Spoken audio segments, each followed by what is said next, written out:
Let's get it going on the Locked On Thunder live show on the Locked On Podcast Network, your teams every day. Now the number one podcasting network in the world of sports. I'm Rylan Stiles, host of Locked On Thunder, your teams every day, Monday through Friday, plus these 2 p.m. Central live streams on Monday and Thursday, and our Tuesday and Thursday live streams with Jeremy Lamb and Tyler Jones. Coming up after this, the squad show, and a recap after every single game for the Oklahoma City Thunder. So a lot of content for you here on the Locked On Thunder channel and wherever you get your podcasts from. All of these live streams are uploaded to your podcast feed after the fact. We're joined as always on Monday and Thursday at 2 p.m. Central by Derek Parker at DParkOK on Twitter, Derek-Parker on YouTube. You can find both of us at the OKC Dream Team. Derek, how you doing today? I'm doing good here in sleepy OKC, watching some boring basketball. Nothing to see here. Doing great. Nothing to see here. The Thunder, they're just so historic. They're just so boring. That's the sentiment around this team. And I just can't agree with that. And it's not even from a Thunder standpoint, because everyone knows on this show, I don't have the fandom that you all do in the chat. So I can only imagine how you all feel. But the Thunder, Derek, are checking every single box of what NBA fans claim and have claimed for years that they really want. That they want every game to matter and mean something in the regular season. They want these stars to quit taking nights off. The Thunder do that. They want defense back in the league. Physicality with that defense back in the league. The Thunder do that. They want to abolish the three-point shot and get mid-range scoring back in the league. Shea is the poster child in the evolution of early 2000s basketball from the guard position. And yet, everyone outside of Oklahoma City seemingly hates it. It just goes to show, Derek, people like to be miserable, and you got to let them be miserable. Yeah, I mean, there's just no world where the best team in the world is going to be loved by opposing fans. It's not going to happen. It didn't happen with Alabama football. It didn't happen with the 90s Bulls. It's not happening now with the Oklahoma City Thunder. And I think people are just going to have to get, some people, not everybody, but some people are going to have to get tougher skin in regards to these things, because it's not going to get better, because the Thunder are going to get better. They could still get more dominant. There's a lot of guys who haven't even hit their primes yet. So this team unthinkably could continue to get better at basketball. And when that happens, I mean, you're going to see some historic levels of hate in tandem with their historic levels of play, which Thunder fans should relish. When's the last time you had a team that was this relevant, like this, in the storylines for the positive reasons that they are? 24-1 start, as you touched on. It's exciting. If I were a fan, I would be relishing all the hate that they're getting. That's more fun than being beloved. Yeah, it's more fun than being like, patted on the head, being very patronized. Like, oh, it's what a fun little story this is. It's like, oh, this is a team that NBA executives are afraid of, that opposing fans are clearly afraid of. And just to put into context of the teams that we've seen, those Warriors teams, even before and after Kevin Durant, they were hated by everybody that wasn't in California. The Heatles, they were hated by everyone in the world, except for the few fans in South Beach. Nobody likes when teams are this dominant because they have someone to root against. The Patriots, they were hated. You look at the Kansas City Chiefs, they were the up-and-coming team. Oh, they got so close to beating Tom Brady. Oh, Patrick Mahomes is so good. Once they became the dynasty that they did, now the league's rigged for them. This is a travesty. I hate Mahomes. I hate the cheating Chiefs. It's the exact same thing here. When they were in the play-in, when they were losing in the second round, all these young Thunder, man, they're coming. They're coming. They're a good little ball club. They're going to come for you. Now that they've won a championship, now that they're 24-1, it's rigged. Shea's a flopper, a free throw merchant. It just is what it is. It's a cyclical cycle in sports. Especially whenever you have access now, unlike ever before, to the brains of unlimited fan bases, unlimited people to make opinions on this sort of thing. But the Thunder did absolutely dismantle the Suns. It was the most lopsided game in NBA Cup history, which is 3 years of data that has pool play, knockout, semifinals, championship, the most lopsided game in NBA Cup history. 138-89, the Thunder win. 6 players for OKC in double figures, and then you go with 8 players having 9+ points in this game. It was suffocating defense. The Thunder got their biggest lead of the season in a season in which they've blown out more opponents than they've had close games with.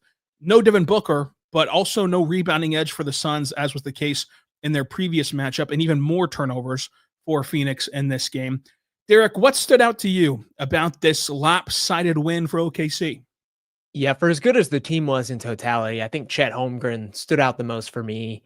I think to this point, it's a safe assumption to say that if Chet Holmgren isn't an all-star, he is at least an all-star level player. Like, we know that he is a star. He is capable of bringing star qualities such as the 20-ish points per game and the great defense.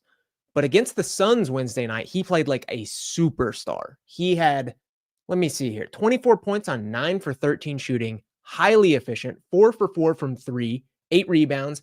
And that wasn't even the highlight of the game. It was his rim protection.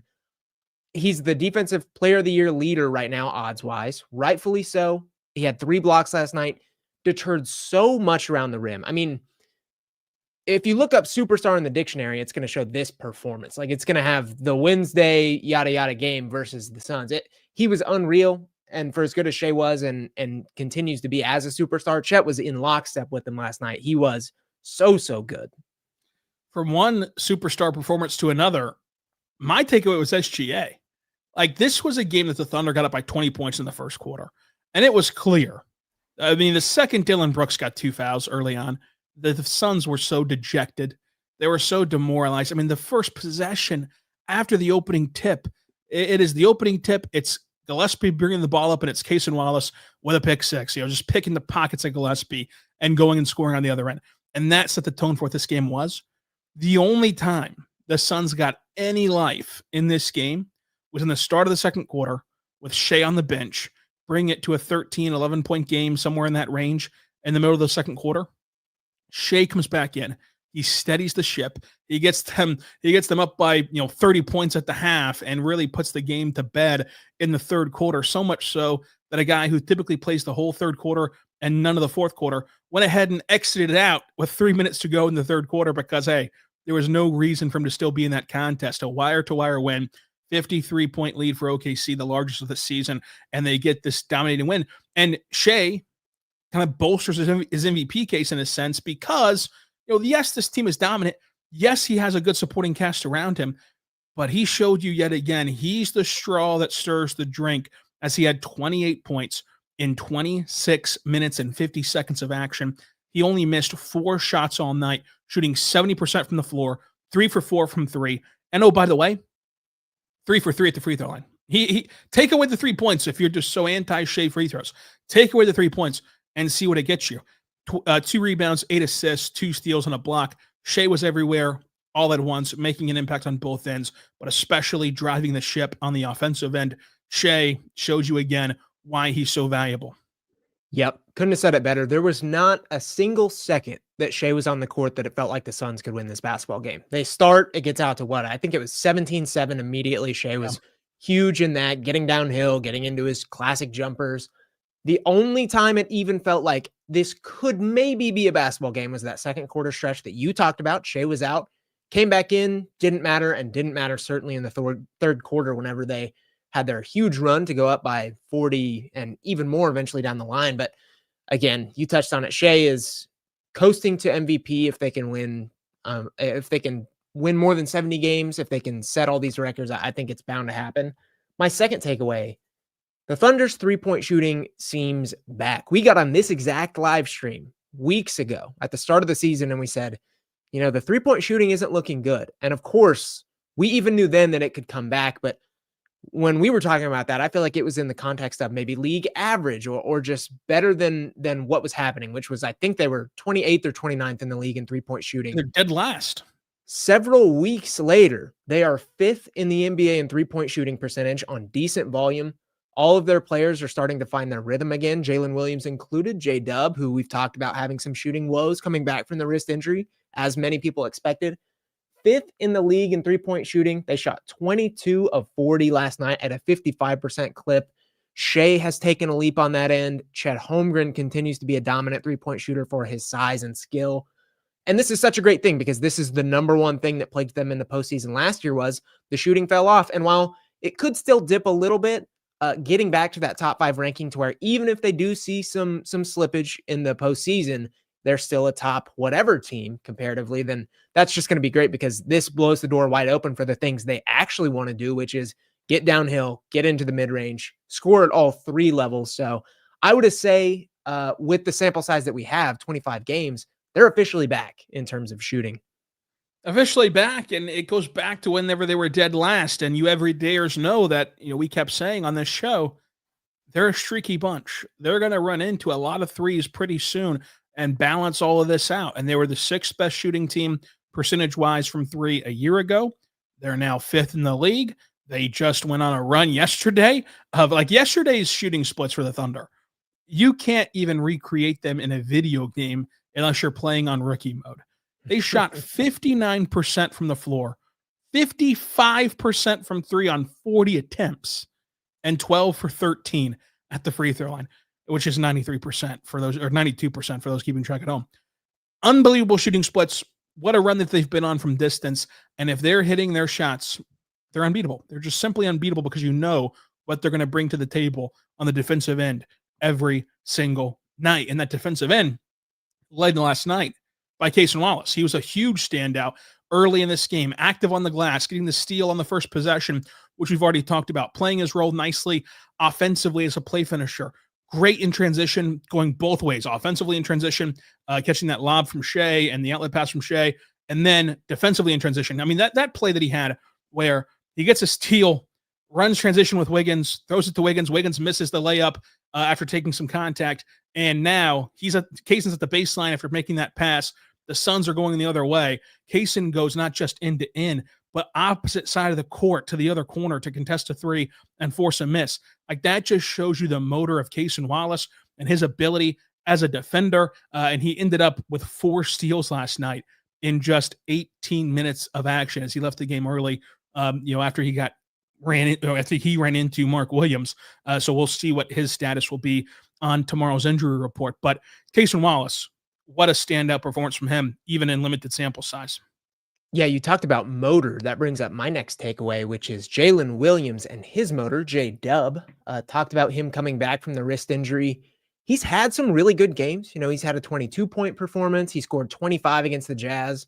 And while those were maybe a little flashier than his game last night, I think a game last night where he goes for 15 points on 5 for 8 shooting, 5 rebounds, 5 assists, a steal, is so encouraging because it's nothing new. Like, we know that he's a malleable forward/guard/wing, whatever you want to call him. He can guard every position genuinely. He can play all these different offensive roles, but to see him do it on a night that Shea was cooking, typical, on a night that Chet was really cooking, really had it going, becoming typical, and then the other guys are shooting well, to see him blend so seamlessly into the lineup at this stage, coming back from the wrist injury that we know is still hampering him somewhat. Talked about it after the Jazz game. He said it's not an overnight fix. It's not going to be just 100% healthy right after the surgery or when he's a full go. He's still dealing with that.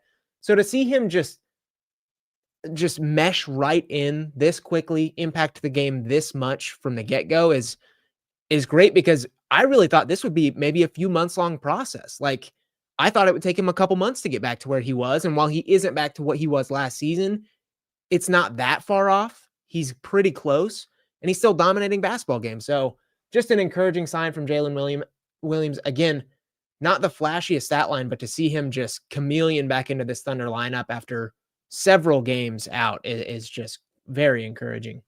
Yeah, I mean, he's had 5+ assists in every single game of the season so far. And you mentioned it, blending into the team seamlessly has been a trend for him since he's returned from this wrist injury and he's rehabbed it.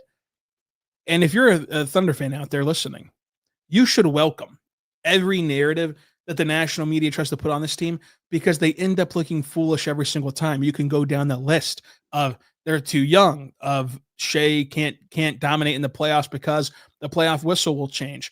You know, you can go down the list of all the kind of knocks that the national media tried to throw on them most recently. Well, J-Dub will ruin their chemistry whenever he comes back. It'll be hard to work him in. They just spit in the face of all of that every single time, and J-Dub is the latest example of it. And, you know, my last takeaway, you know, comes from J-Dub and Chet and all these guys last night talking about another blowout win, continuing their franchise best 16-game winning streak, starting 24-1. And they said winning never gets boring. And they're right, because they show up every single day and they do the right things. And that approach has been instilled in them since the time that they got to OKC, for as long as Mark has been pacing the sidelines for Oklahoma City. And it's bearing out right now. And this goes back to a lesson we all learned in the first grade.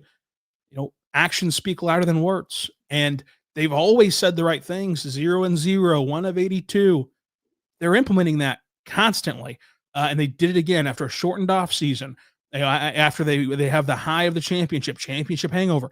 None of that's mattered. They've continued to stay true to their identity. And the biggest part about this is they are being so into their identity. They're 24-1 right now, and they haven't broken a sweat. They haven't overexerted any player. Again, last night, Shea, the superstar, a guy who at his skill set, at his production, at his level, routinely plays. You know, if you just took that mold of a player and put him somewhere else, he'd routinely play 35 plus minutes a night. Last night, he only needs 28 minutes of work to get the 16th straight win. That's what's so impressive, is the depth, the talent on this roster, the fact that you can afford to rest Shea in the fourth quarter because you trust the guys he's passing the baton to keep it up. I mean, this is just a special season, Derek, for OKC. Yeah, and just to put a bow on we joked earlier about the boring stuff, but it has been a little bit of a trend on Twitter lately. If you're genuinely watching this team, and I say that because I think a lot of the people saying things like this probably don't genuinely watch this basketball team. If you're genuinely watching a lot of Thunder basketball and you truly think they're boring or not fun or don't play the right way, then I question how much you like basketball, because it's a homegrown team. They have built this via trades, talent evaluation at the draft in the first round, in the second round, getting undrafted guys. They play the right way. They play tough, stingy defense with physical basketball. They share the wealth. They're high IQ players.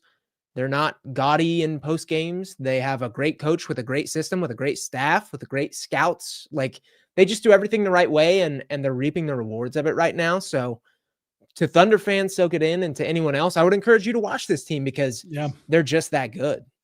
Yeah, and just enjoy the ride. I mean, I know that Thunder fans have been so spoiled since the inception of Oklahoma City professional basketball. I mean, even going back to like Chris Paul with the Hornets just winning Rookie of the Year, and how fun that was, how fun that the Russell Westbrook, Kevin Durant era was. And even back then, you know, you were thinking it's not going to get better than this. Well, it did get better than this, but I promise you, this time, I promise you, it'll never be better than this. The stars will never align like this ever again, where you've already won a championship, you're 24-1, everybody's on the same timeline, the contracts have lined up, you've just navigated everything so wonderfully that these are the good old days. These are the days that you're never going to stop talking about, that you're never going to stop reminiscing about, that you're never going to stop yearning for. So appreciate them while you can right this second. And the next opportunity to do that is on Saturday in the NBA Cup semifinal. The NBA Cup, the in-season tournament, has only been around for 3 seasons. Now, in 2 of those seasons, the Thunder have made the Final Four. Last year, they fell to the Bucks in the championship game. This year, we'll see what they do starting on Saturday in the semifinal against San Antonio Spurs. We all thought it'd be the Lakers, but no, the Spurs routed the Lakers to upset LA and to head to Vegas, as the Thunder and Spurs do battle at 8 p.m. Central on Amazon on Saturday, after the Magic and Knicks play on Saturday at 4 p.m. Central on Amazon. Mitch Johnson did say that Wemby could possibly play in this game, in his first game back in weeks after suffering that calf strain. We're in the middle of Isaiah Hartenstein's reevaluation window of that 10 to 14 day period, as he's dealing with a similar calf strain, you know, the right soleus strain, if you want to be the medical doctor today or stay at a Best Western. Isaiah Joe dealing with a knee contusion, like that We just don't know. Like, we just don't know when that will clear up. And so it could be as early as Saturday. He could still be out Saturday. We don't know. We also don't know anything about Cason Wallace, who left the game early on Wednesday. Mark was asked about it post-game, said he didn't know what was going on. So we don't know what's going on until they release the injury report tomorrow. But this creates a lot of fallout for Oklahoma City. Derek, the Thunder now play the Spurs 3 times in 2 weeks. And each of those 3 games are at a different location. Vegas, San Antonio, Oklahoma City. They also now play the Spurs 5 times this season, whenever usually you play teams at a maximum 4 times. The Clippers game was moved back from Wednesday to Thursday, which still creates a back-to-back, just not off of the 83rd game of the season. Instead, you go back-to-back with the Clippers in OKC, then Minnesota on Friday in Minnesota, again on Amazon Prime. When you look at this schedule fallout, what's the most intriguing part to you? Of all these little quirks, playing the Spurs 3 times in 2 weeks, still having a added back-to-back, making 14 back-to-backs for OKC. What's the most interesting to you of how the Thunder are going to have to navigate this stretch? I think it's absolutely how many times they're going to have to play the Spurs, simply from the way they've treated the playoffs. They talk about how different it is to have a team that adjusts so closely to the games. Like game 1 to game 2, there are adjustments. You're seeing the exact same stuff, but there's minute little micro transactions within that. Same for 2 to 3 and throughout a 7-game series. The regular season doesn't lend itself usually to that, but this little mini stretch where they play the Spurs 3 times in 6 games kind of does. Like, they're going to see direct lineup changes and minute differences, like from game 1 to game 2 to game 3. And they're going to be able to do that almost in kind of like a postseason type way. And I think that's especially important because this could be a team that they see in the postseason, whether it's the Spurs slipping a little bit and grabbing that 8 seed, if that happens, or in the second round. This is a team we've been pretty complimentary of. We absolutely think they could go win a playoff series. So it's interesting. The Spurs are going to be one of the better teams they've played this season. So seeing them 3 times in the next 6 games is good in and of itself to get that information and things like that. So yeah, San Antonio, shout out them. We didn't talk about them much in the context of the NBA Cup, but they proved us wrong. They did prove us wrong, even without Wemby. And when you look at the schedule, like now you have the added back-to-back no matter what happens, whether you win Saturday or not. And if you lose Saturday, you get 4 straight off days. You're going to leave Vegas if you lose on Saturday. And then you're going to be back in Oklahoma City in your home market for 4 straight days off. That is such a rare break that you never see in the NBA. And while they don't want to lose and they want to win the cash prize, they want to win the cup championship, it is a little bit of a silver lining, so to say, if their winning streak is snapped Saturday, which, spoiler alert, we don't think it will be. So with that being said, let's preview the NBA Cup semifinal. Let's start with this one, Derek. What are you most interested in by the first of 3 in 2 weeks, matchup by the Thunder and Spurs? This is going to be with or without Wemby. Like, what are you most interested in? I'll give 2. I'll give without Wemby and really with Wemby here, but I'll talk about Wemby here in a minute. Either way, I'm side-eyeing Stephon Castle because he was a player that I was a little bit lower on in the draft space. He's obviously proving me wrong. He's probably the best player in the class so far. And he's been awesome for them this year, averaging upwards of 18 points, a bunch of assists, just doing everything for them. And he was stellar versus the Lakers. I mean, he was like their go-to guy. He was also guarding Luka. He was phenomenal. I'm curious to see what this looks like against Oklahoma City because, again, they're one of the greatest defenses of all time, but they're also kind of a litmus test for stars. Like, sure, Steph Castle can do it against a pretty porous Lakers defense, but if he could go and thrive against this Thunder defense, that would change my view of him significantly. Like, if he could go and truly see an efficient 30-point game or even 20-point game against Lou Dort as his primary defender, or God willing, Cason Wallace gets back and that's the matchup, like, doesn't matter. I'm looking out for Steph Castle, whether it's with Wemby or without. And then with Wemby, that's the whole thing. How are they going to stop Victor Wembanyama? At face value, it seems like Chet. Like, there's this like cold war between Chet and Wemby, and it's always been this thing. And there is merit to that 100%. But I think, and I could be wrong about this, but I bet the matchup data would say that Jalen Williams has probably guarded Wemby more in the last handful of years than Chet has. They like guarding those huge guys smaller. Jalen is just an absolute, like, versatile, multi-tooled, stellar defender. So just curious to see how they handle Wemby at this point. Again, moving forward in the postseason, if they were to see this team, that would be something you probably mix up through a 7-game series. So I'm curious to see if they throw some Chet at him, throw some Dub at him, maybe put Dort on him. You never know. So yeah, both of yours tie into mine. I mean, if Wemby does play, the story is obviously Wemby Chet. And, those two guys have said all the right things in the media about this matchup and about how it's still the Thunder versus the Spurs and it's not an individual matchup. But again, actions speak louder than words. The way they play on the court, it's clearly a rivalry. They clearly care. They clearly want to dominate one another on the court. So it's always fun to see them go up against one another.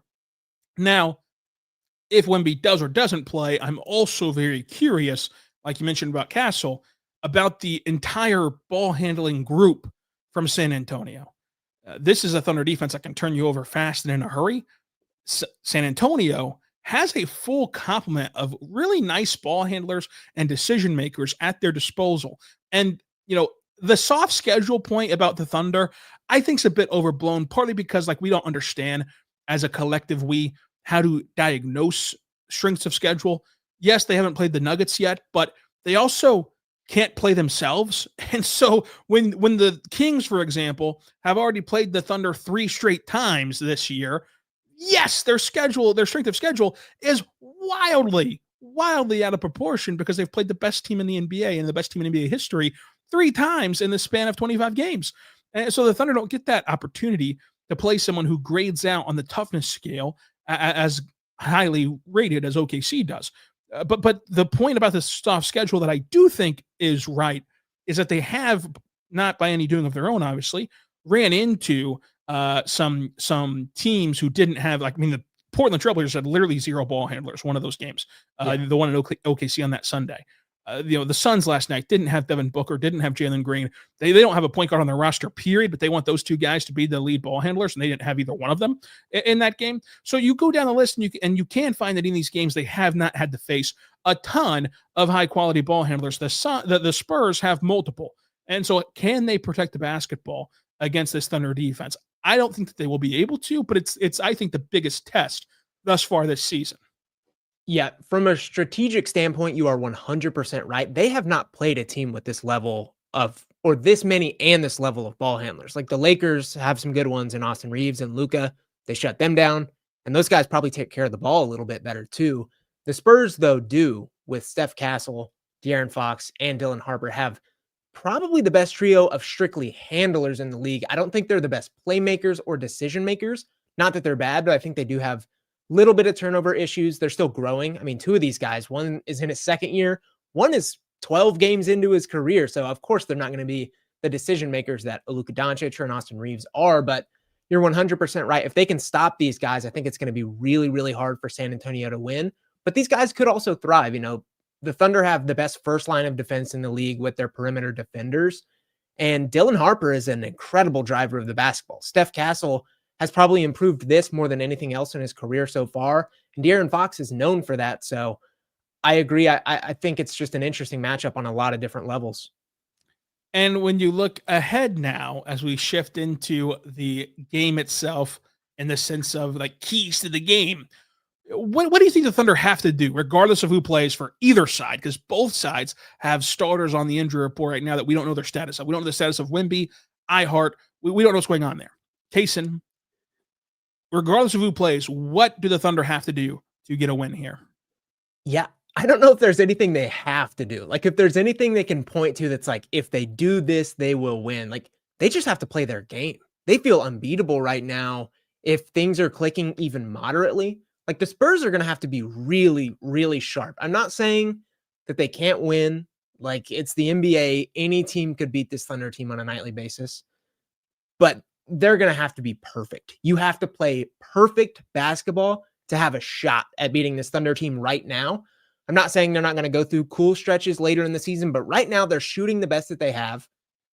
They're playing stellar defense. They're getting healthier. We touched on, not sure about Kaysen, but they could have the healthiest team they've had so far if they could get Hartenstein or Isaiah Joe back or both. They're getting close. And when you factor in that the previous player hurt was Jalen Williams. I think they're the most talented they've been so far. So they're just clicking. They're playing their best basketball. They're going to be a tough cover. So the only thing they have to do to win this game is to play their game and just keep doing what they've been doing, because it's been working. I think a 49-point win will speak to that. It certainly will. And I think that along those same lines, the Thunder's margin of error is so wide that there's not one thing that they have to do to win, because they can make up for so many different blemishes if they were to not play their best game. One thing I think that if they do, they will assuredly win, regardless of what the Spurs do. There's no outcome in which the Thunder lose this game if they're hitting from three, because you know what the Thunder will do defensively. You know what Shea will do individually. You feel really good about what J-Dub and Chet will do individually. If the complementary pieces on this team are stroking it from beyond the arc, they cannot be beat. They just simply cannot be beat. And that's not exactly a hot take. They're 24-1 for a reason.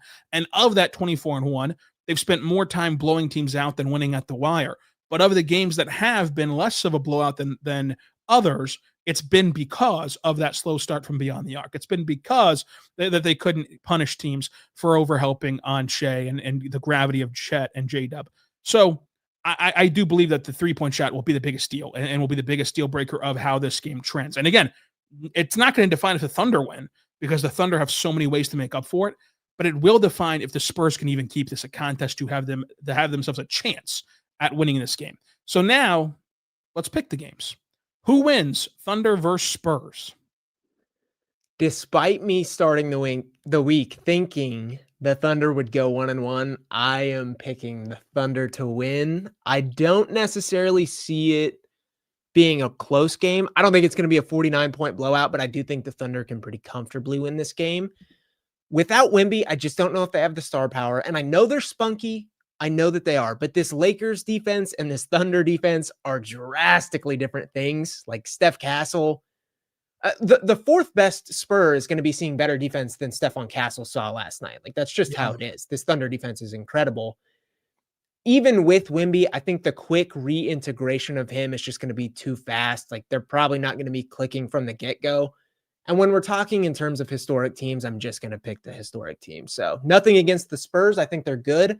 I feel bad for sliding them earlier in the week, but I am going with OKC. And I think you're going to catch up to me in the record prediction overall, because right now I'm perfect. Right now you've only been wrong once. I think we'll be tied at the end of the week.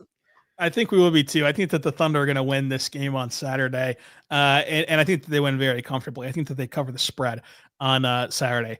Now, the other game to determine the NBA Cup championship, which we both have the Thunder in, Magic Knicks. Magic, great defense. Desmond Bane was on a heater against the Heat to be able to propel them to this semifinal. Who are you leaning towards here? I lean New York. I really think these cup games have been like more postseason-esque. I think the stats say that. I think when people watch via the eye test, I think it proves that as well. And I've been riding the New York Knicks train all season in terms of the postseason. Picked them as the number 1 seed. Don't know if that happens. Picked them as finals. My finals bid in the East. So I think in a playoff setting, I've got to continue rolling with, as you would say, my New York Knicks. They are your Knicks, and I'm also taking your Knicks. And I think it'll be Thunder Knicks on Tuesday, as we'll preview that game if and when it happens, and if and when we're right. Derek, you have been a skeptic of the NBA Cup. You've been half pregnant. You've been half pregnant. You've been half pregnant about it, like, oh, it's all right. I don't really care a ton. I don't know what I feel about the Cup. All right, another Cup season down. There's only, the 4 games left, or the 3 games left at this point. Are you all in on the NBA Cup now? I'm not quite all in. I wouldn't mark myself down in your territory where you're at, which I respect. I respect a respecter. But I'm getting there. I really am. I think these games, I like the competition. I like the format. It's come around. I do think we need some tweaks. I think we're really close to having a good product. I think right now we're at a workable product. I think with maybe better courts, I think there's genuine stuff to the slippage. We probably need to figure that out. I think we'll probably have a little more data after year 3 of okay, why aren't people understanding, now that we've had 3 years of this, maybe they will, or if not, then we do probably need to make some changes that just makes it more accessible. You and I get questions all the time. We don't know what's happening. The casual fan or the even less than casual fan just doesn't understand the cup. And I think with some tweaks, we can get there. So I'm close. I'm really close to respecting the cup fully. I think by year 4, that's senior season, I could always be there. been the year. Yeah. It's always been the year. You're edging the cup until year 4, and then it's going to come out bursting with pride about the NBA Cup. Coming up, let's talk about the NBA Draft. Your lane of expertise on top of the Thunder is the NBA Draft, and as the NBA starts to hit the resume button, the play button on the rest of this regular season, we want to give a check-in on where the Thunder sit before tonight's games.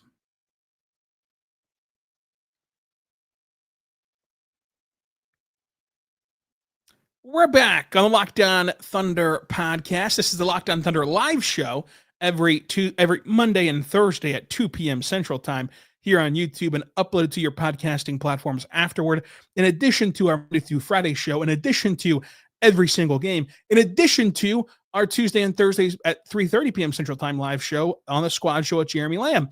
So a lot of content for you to enjoy on the Locked On Thunder feed. Derek, the NBA Draft. We're getting close to the silly season of the draft as the non-conference play comes to a close and conference play ushers in. We're nearing the big time matchups around college hoops with a lot of great college draft prospects. I want to give a kind of insight on where the Thunder sit right now. Currently, if you did not have anyone move in the lottery and they just went simply status quo, the Thunder sit with a number 3 pick from the LA Clippers, the number 19 pick from my Philadelphia 76ers. Everyone that was touting the Sixers are going to give the Thunder a lottery pick. And 19, buddy, pipe down. Number 27 from the Houston Rockets. As a quick note, again, this is if nobody jumped at all. However, we know with the flattened lottery odds, it's never happened before. The Jazz currently have the 8th best odds, which by no means gets them out of the woods for that top 8 protected pick that they owe OKC. As a matter of fact, the Jazz having the 8th best lottery odds puts them at a 32.1% chance that they hand the Thunder the 9th pick in the draft and a 6.7% chance that they hand the Thunder the 10th pick in the draft. And so, Derek, as we sit here before any movement happens at all, if they just had 3, 19, and 27, how many players do the Thunder leave the draft with? I think 1, and that is solely because they have 2 lottery picks on their team that have never played a regular season game of NBA basketball. I think they very much value the picks that they've taken in those guys. I think they're going to continue to think of them toward the future. So drafting even more guys here is a tough sell for me, especially more than 1. I think you could do 2. 2 is manageable. Like you can shuffle some things around. 2 is possible. 3 and especially 4, which is, again, you touched on it, still possible if the Jazz do fall below 9. That's a much tougher sell to me. I don't know how you feel about it. Yeah, I think that drafting 4 players would almost be untenable. Yeah. However, you should still be hoping that the Thunder do in lottery night with 4 picks, because there's going to be so many teams who just need young, cheap, controllable contracts in this summer that they'll be willing to give you a first-round pick in 2033. And if you can just kick these cans down the road, send your best pick down the road to 2033 with a top 4 protected pick from some current contender that is aging, that needs a cheap contract, you feel great about where you're at, whenever you're going to be in that spot to be needing cost-controlled talent down the road. So I think that they leave the draft with 1 player, no matter how many picks that they enter the draft with. If they land at 3 right now, they'd be behind Atlanta, via New Orleans, and Washington, which would set them up getting, of course, one of the top 3 players in this draft being Darren Peterson, AJ DeBansa, or Cam Boozer. Cam Boozer seems like the most Thunder-friendly pick. But I wanted to do our just one spin, and see where the Thunder fall and see what you would have in a mock draft. So without further ado, here's the one spin. The Thunder plummet to pick 6. It's Brooklyn. It's Brooklyn at 1, jumping up 5 spots. Indiana at 2, jumping up 3 spots. Utah jumps up to 3 and keeps their pick. And then that shuffles down New Orleans to 4, Washington to 5, and OKC to 6 via the Clippers. So with this being said, you could argue that this would be one of the worst case scenarios for Oklahoma City of all the lottery spins that we could possibly do. At 6, what's the talent look like that would both maximize the positioning and maximize this Thunder roster as the draft expert that you are, Derek Parker? Let's whittle it down to 6 because I feel pretty confident how the top would go. So it was Nets 1, right? I think that's Darren Peterson. They are a blank slate. I think, while you could maybe argue the other two there, I still think Darren Peterson offers like far and away just the most complete player, like can do so many different things, has such a high ceiling, high floor as well. So I think they go DP. It was Pacers 2, easily Cam Boozer. They need a front court player badly. He fits that system like a glove in terms of the full court passing, offense in the front court. Like they haven't had that in a long, long time, especially on the interior. He would be able to spray it out to those Pacers shooters often if he ever gets doubled. Phenomenal fit. And then perfect with Utah at 3 too. We talk about it all the time. AJ DiBonsa has Utah ties. They would probably pick him at 2, maybe even 1. Like that's probably Utah would pick AJ at 1. You think? They're in love like 100%? I'm not too far off. I would wager a lot that they would pick AJ at 1. Especially having taken Ace Bailey. Like they're not too dissimilar too, and not in a bad way. Like you could use both of them. So I'm pretty close to agreeing with you. I think Caleb Wilson's the outright 4th best prospect. I think a lot of people in the draft space feel that way as well. So don't remember who that was. Atlanta. Yeah, I like it. That's and solid. Then the only team standing in the way is Washington. So I actually did a mock draft earlier in the week. Go check it out. Derek Parker. The Thunder have 4 first-round picks. You can go check her out, see all of that. The Wizards fell to 5 in that mock, and I drafted Kingston Flemings, Houston point guard, and I still feel pretty good about that pick. So I think those are the 5 prospects off the board, Rylan. How do you feel about that?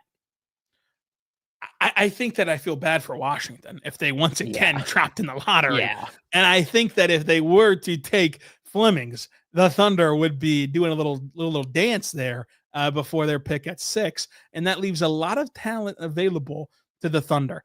I think that a lot of people, many people even, would try to slide Nate Amint here. I'm not a Nate Amint guy. He doesn't play with a ton of force, as Mark would say. Don't know how that would work out.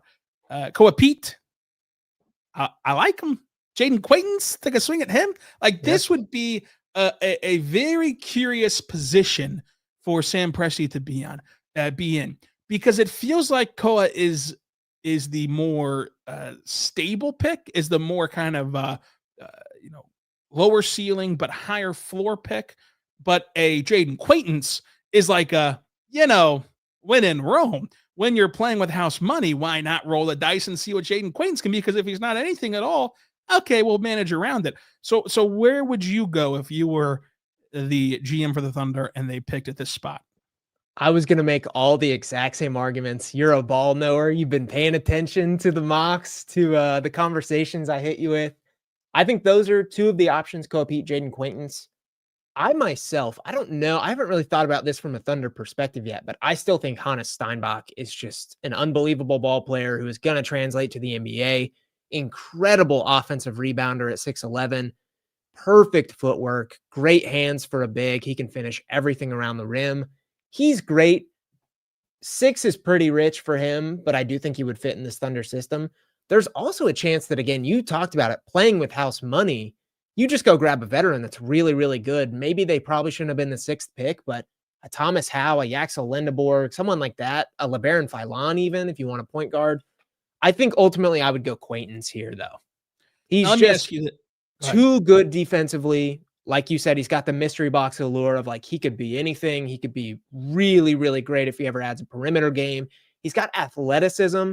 Mark Daignault talks about it a lot. The vertical spacing that I think would add another layer to this team. So I'll go Quaintance. Now, with this lottery simulation, That's the lone lottery pick that the Thunder have. So at this point, they would, after this simulation, have 6, and then they'd also have 19 from my Sixers and 27 from Houston. Where is the draft at in the sense of depth and talent? Would you consider trading 6 and 27 and keeping that middle pick instead to get maximum value? Or do you think that the talent drops off and that if you don't get multiple picks for 6, then you've kind of lost all the value? So you might as well just stay at 6 and take whoever you love the best. It's really, really tough right now because we're still kind of in the fluctuation period where one week it looks like it's really, really deep, and the next week it's like, maybe you could stand to pick a guy at 20 and you wouldn't be getting worse value than you are at 12 or 13. So it's tough this early in the season. As you touched on earlier, conference play is going to tell us a lot, because once these guys that have been playing, Green Bay and teams like this are playing Kansas, BYU, Texas Tech, Baylor, Houston on like a week-to-week basis, then we're going to see where the rubber hits the road, So it's too early to say. Point blank right now, I would say keep your top pick. Like, I do think you are going to find a good quality basketball player in this top 10. From there, we're kind of monitoring now to see, can guys like Cameron Carr continue their hot stretch into conference play? He's a guy who, didn't have a couple great seasons with the Bulls, and now he's broken out for 22 points per game. So that's a guy to monitor moving forward. The Hannes Steinbach thing, like, he's been great, but he's also played 6 games against non-conference opponents. Is he going to be able to do that in conference play? So kind of too early to tell right now. Derek, who's been some guys that have captured your attention early on in this non-conference cycle before we hit conference play? Don't give me the, AJ's been good. Yeah, we get it. He was awesome against Clemson. Give me the DP deep cuts. Yeah, they're not deep cuts anymore because they've been so good, but I just touched on Steinbach, just touched on Carr. Cameron Carr is a 6'5" wing out of Baylor. Just told you. Played 2 seasons at Tennessee. Were basically like nothing non-factor seasons. I think he played 10 minutes in a handful of games one year and 4 minutes per game and not that many games the next. Has now transferred to Baylor. Super, super athletic. Just search Cameron Carr on Twitter and you will find some of the most vicious dunks you will ever see. But he's also shooting like 44% from 3 on a decent amount of attempts. I think a lot of people see him as just like a very translatable player. Like, if you can jump high and dunk and hit threes, someone's going to find an offensive role for you. And then Patrick Ngumba out of Duke, he's not just like flashing the most crazy statistical numbers that you'll ever see, but I think he's driving winning basketball in the front court with Cameron Boozer at Duke. Really, really good passer, reminiscent of some Thunder big passers, I would say. Good touch around the rim at 6'11". Great strength creation for a big, which I think is good in translation to the NBA. So Patrick Ngumba, Cameron Carr, Hannes Steinbach, and then a few more. Maybe Kingston Flemings out of Houston has been probably the top riser so far. He has had a heck of a year so far with the Cougars after people coming in saying he wasn't the best of the 5-star trio, and he has looked like a top 5 pick so far. Derek, we end the show the way we always do, handing out technical fouls. I give the floor to you to issue the first tech. My first technical foul, my only technical foul, goes to the Santa Claus 2. That's a technical foul. Listen, the Santa Claus 1, wholesome little family movie here. Yeah, I mean, Tim Allen at his best. It's in the spirit of Christmas. It's the origin story of Santa. It's great. The Santa Claus 2 goes off the rails. It got a little wacky. Me and the missus sat down the other night. We said, we're going to watch the Santa Claus. We hadn't watched it in a while. I'd kind of forgotten. I'll be honest. I've leaned elsewhere in the past few years. We got back to it. Phenomenal. On Hulu, we see the next title pop up, the Santa Claus 2. I thought, let's run it. Why not? I mean, the first one was so good. Let's try the second one. This thing is out there. Yeah. Firstly, the whole plot of the movie is that he has to, as Santa Claus, find a wife or he loses his status as Santa Claus, which retcons the fact that in Santa Claus 1, he was a widower because he basically killed Santa Claus. So he left behind. He didn't basically. He did kill Santa Claus, which, yeah, to your point, gives a plot hole of like, so whenever he killed Santa, the OG, and return to the North Pole. Was there just a Mrs. Claus there awaiting wide open for Santa, and all of a sudden it's not her Santa, and now she's whacked too? What happened? The elves also don't care. They just ship her off, and they're like, "Oh, they were out to lunch." They just said, "Oh, welcome back, Santa." And that's not even the craziest part. The second part, which is also not the craziest part, his son joins the naughty list by just like doing graffiti, and it never really touches on this ever. It's very odd. And he used to love Santa. The absolute craziest part is that they reprint Tim Allen as a toy Santa. They run him through a machine that prints out a second Santa. And he starts this like totalitarian regime with these toy soldiers, and they got to take them down war style. It's nuts. It's nuts. It's getting teed up. That's worth it. That's a technical foul. And then they followed up that little ditty with Santa Claus 3, where all of a sudden the Tooth Fairy and Jack Frost and everybody is involved. I don't know if you've seen Toy Story 3, Santa Claus 3 yet, but that one is even wackier. Listen. All you need in life, folks, you need to watch the Yuletide log channel with the fireplace and the Christmas music. You also need to watch Christmas Vacation. That's all you need. Christmas Vacation. It's the best Christmas movie to ever be invented.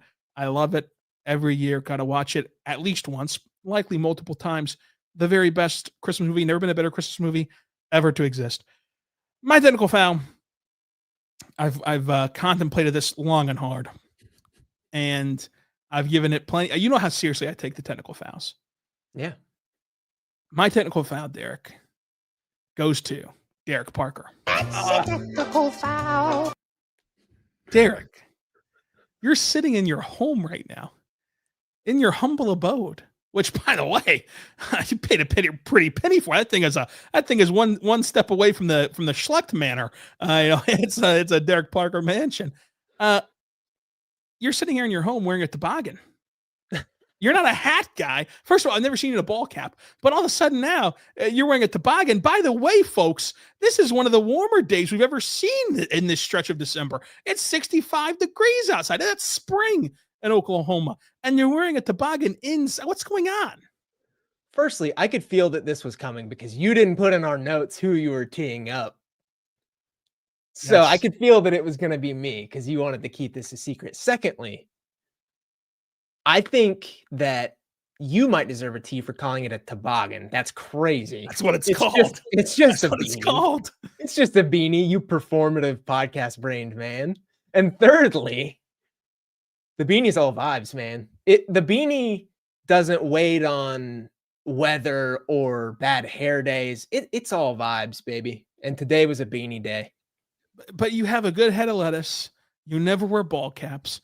And all of a sudden, you show up to the show with 65 and sunny degree weather outside, wearing a toboggan, like you're going to go sledding. I mean, Derek, you look like you just got off the freaking slopes in Aspen, and you just take a little hit of the devil's lettuce, and you're vibing out here. Like, what are we doing?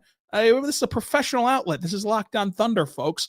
And if you listen to Locked On Thunder every single day, I appreciate you.